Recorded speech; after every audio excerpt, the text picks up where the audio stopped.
పూర్వం అరుణుడు అనే ఒక రాక్షసుడు ఉన్నాడు. అరుణుడు అతను ఏంటంటే బ్రహ్మదేవుడి దగ్గర తపస్సు చేశాడు. ఆయన ఏంటంటే గాయత్రీదేవి ఉపాసకుడు. అంటే ఆ తపస్సుకు మెచ్చి బ్రహ్మదేవుడు ఏం కావాలో కోరుకో అంటే, నాకు జంతువుల వల్ల గాని, నీళ్ళలో గాని, ఆకాశం ఏ రకంగా నాకు చాలా ఆప్షన్స్ ఇచ్చారు, మరణం అనేది ఉండకూడదు అని కోరుకుంటే బ్రహ్మదేవుడు తదాస్తు అన్నాడు. ఇక రెచ్చిపోయి వెంటనే ఒక దున్నపోతుని బ్రహ్మదేవుడి దగ్గర పంపించాడు యుద్ధానికి.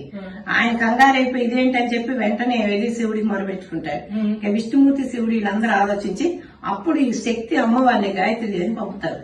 ఆడేం చేస్తుందంటే, ఓహో ఇదే సంగతి అని ఆలోచించి కోట్లాది భ్రమరాలని వాటిని ఏంటంటే ఆ రాక్షసుల మీద పంపించేస్తుంది.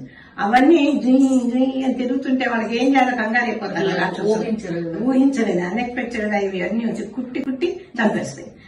అటు కాళ్ళు వాళ్ళు చెప్పాడు, చతుష్పాదులు అన్నాడు, దిప్పాదులు అన్నాడు, ఏది లేకుండా ఆ రకంగా కుట్టి చంపేస్తుంది.